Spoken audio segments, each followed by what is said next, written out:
நம்ம ரீசெண்ட் டேஸ்ல நம்ம இன்ஸ்டாகிராம் பேஜ் பார்த்துட்டு நம்ம பண்ற அந்த வேஸ்ட் மேனேஜ்மெண்ட் ரிலேட்டடா நிறைய விஷயங்கள் பண்றோம். அது ரிலேட்டடா பண்றதெல்லாம் பார்த்துட்டு நிறைய பேர் வந்து பாத்தீங்கன்னா இன்ஸ்டாகிராம்ல டிஎம் பண்றது என்னன்னா, இந்த மாதிரி எங்க ஊர்லயும் நாங்க ஆரம்பிக்கணும் அப்படின்னா என்ன பண்ணணும், என்ன பண்ணக்கூடாது அப்படின்னு நிறைய விஷயங்கள் கேட்கறாங்க. அவங்களுக்கு நீங்க என்ன பதில் சொல்லலாம்? Very true. ஒரு வீடியோ DWன்ற ஒரு சேனல் போட்டு அந்த ஒரு வீடியோனால வைரல் ஆனது தான் இந்த ஆர்ஜே கார்பேஜ் பேங்கோட பேசிக் கான்டென்ட். ஒரு வீடியோல எல்லாரும் ஹீரோ ஆயிரலாமா, ஹீரோயின் ஆயிரலாமா அப்படின்னா it's a big question mark my dear friends, because இந்த thought process is not a template ஆயிருச்சு, branch out பண்ணிரலாம், பல பேர் இதை எடுத்து பண்ண ஆரம்பிக்கலாம் அப்படின்ற மாதிரி model I don't think it is, and we don't want it to be that way also. Now example, we don't want to be a person of success, we always wanted to be a person of values ன்னு தோணுது after getting into this. ஏன்னா இந்த value system பார்க்கும் போதுல ஒவ்வொரு நாளும் ஒவ்வொரு புது விஷயம் நாங்க தெரிஞ்சுக்கிறோம். இந்த தெரிஞ்சுக்கிட்ட விஷயத்தை எத்தனை பேர்கிட்ட முடியுமோ அத்தனை பேர்கிட்ட கொண்டு போய் சேர்க்கணுன்றதுக்காக ஒர்க் பண்ணிட்டு இருக்கோம். Start with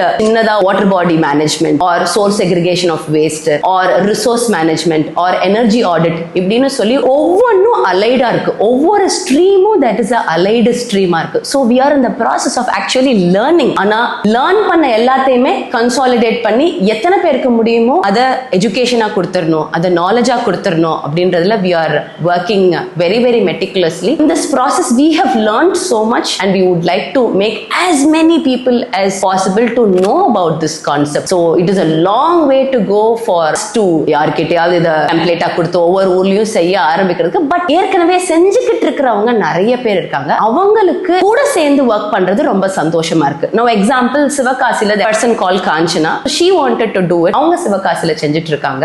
There is a team called Karthikeyan, Arun, madam Divya, இவங்க பெருந்துறை அப்படின்ற பகுதியில ஆர்ஜே கார்பேஜ் பேங்கோட ஒரு கிரீன் பாயிண்ட் வச்சிருக்காங்க. ரொம்ப அழகா பண்ணிட்டு இருக்காங்க. ஒவ்வொரு பள்ளிக்கூடமா போய் ஒவ்வொரு கல்லூரியா போய் சோர்ஸ் செக்ரிகேஷன்னா என்ன, வேஸ்ட் மேனேஜ்மெண்ட்னா என்ன, எப்படி வந்து ஒவ்வொரு பொருளும் ரீசைக்கிள் ஆகுது அப்படின்னு சொல்லி அந்த ஸ்டூடெண்ட்ஸுக்கு எஜுகேஷன் கொடுக்குறாங்க. ஒரு முனிசிபாலிட்டியா போய் ஒவ்வொரு பஞ்சாயத்தா போய் அங்க இருக்கிற சாலிட் வேஸ்ட் மேனேஜ்மெண்டோட சேலஞ்சஸ் என்னென்ன அப்படின்னு சொல்லி அவங்க ஒர்க் பண்றாங்க. ஸோ இந்த ப்ராசஸ்ல எனக்கு என்ன புரிதல் இருக்கு அப்படின்னா, in course of time we will be able to meet a lot of change makers like this. இந்த மாதிரி பல சேஞ்ச் மேக்கர்ஸ் பார்க்கிறதுக்கான ஒரு வாய்ப்பா இருக்கும்னு சொல்லி நம்புறேன்.